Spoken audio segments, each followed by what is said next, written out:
A crew of astronauts led by Commander Jocinda Joe Fowler are doing maintenance at a satellite repair station. Joe's friend, astronaut Brian Harper, notices an unusual swarm of nanotech creatures heading toward them. The swarm hits the satellite. Brian attempts to save his friend, Alan Marcus, but Brian gets knocked back by the swarm, and Marcus is lost, along with another astronaut. Brian makes it to Joe's shuttle and manages to fly themselves back to Earth.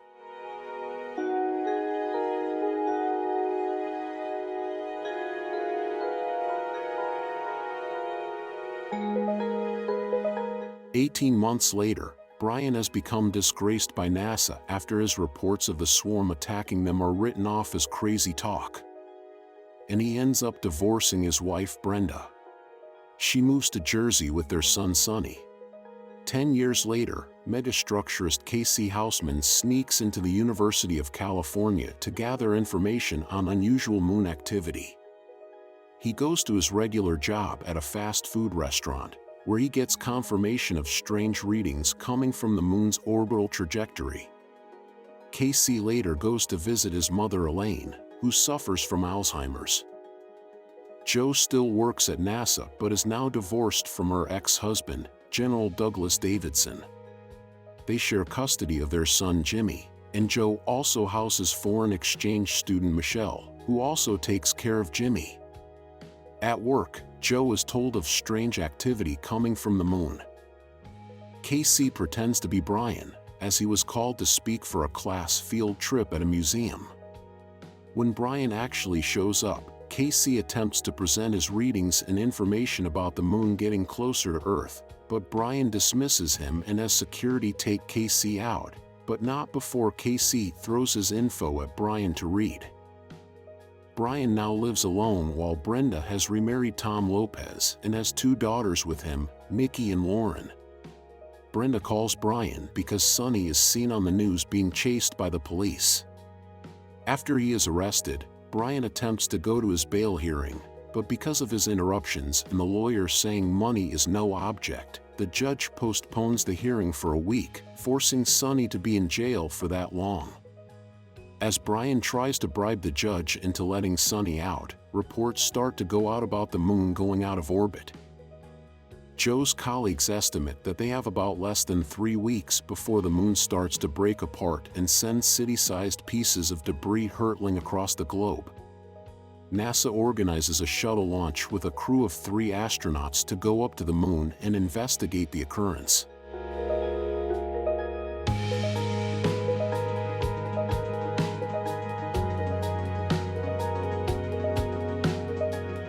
The astronauts encounter the swarm, and it surrounds the shuttle before breaking in and killing the astronauts, which is seen back at NASA.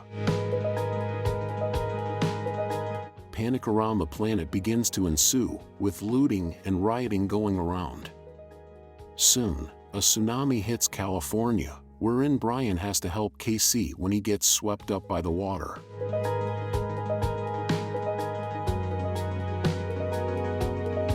After Joe observes the footage from the shuttle and finds a hole dug into a crater floor, she digs into the old NASA archives and finds helmet cam footage from Brian's suit during the first failed mission.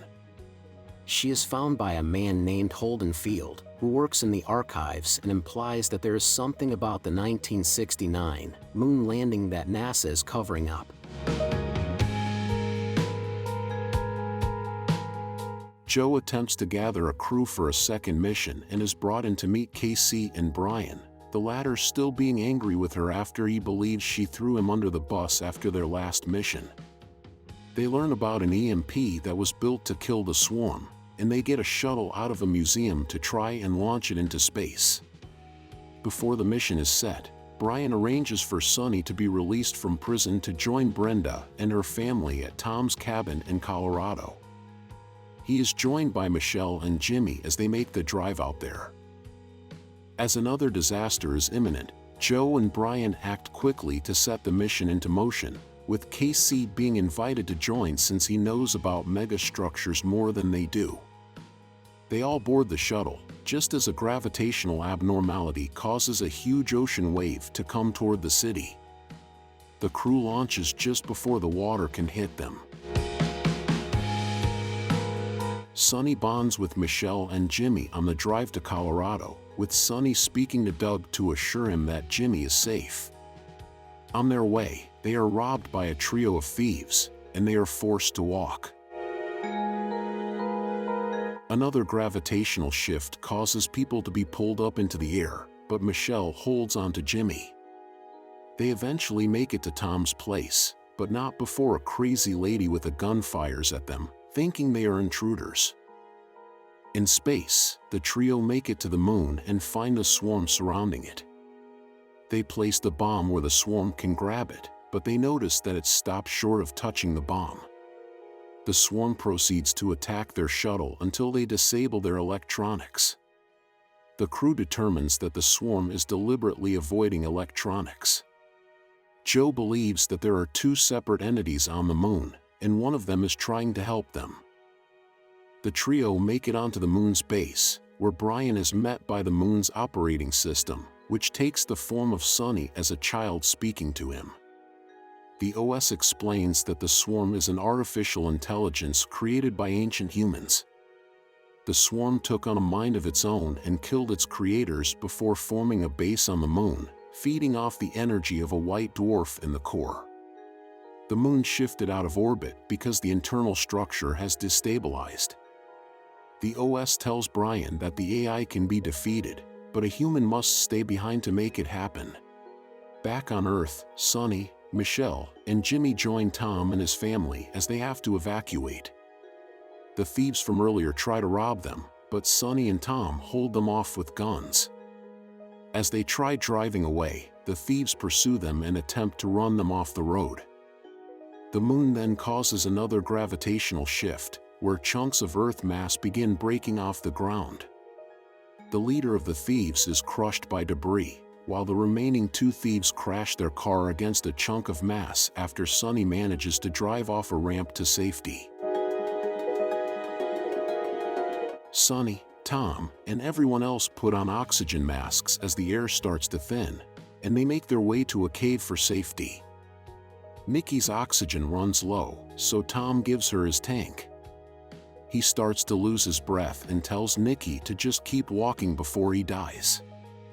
When Nikki reaches her family, the oxygen starts to come back, so Sonny and Michelle attempt to go find Tom, but Sonny is taken down by a falling tree that pins him down. The trio on the moon make one last attempt to get the bomb to the swarm. Doug holds his colleagues at gunpoint to prevent them from nuking the moon since he believes Joe can still save them. When the trio gets close to the bomb, Brian attempts to sacrifice himself to stay behind and deliver the bomb, but Casey ends up taking his place instead. He feels that Brian and Joe have families to return to, while he has a chance to have finally done something with his life. Brian and Joe bid him farewell, and the swarm surrounds Casey's pod before he detonates the bomb, killing the swarm and sending the moon back to its rightful position.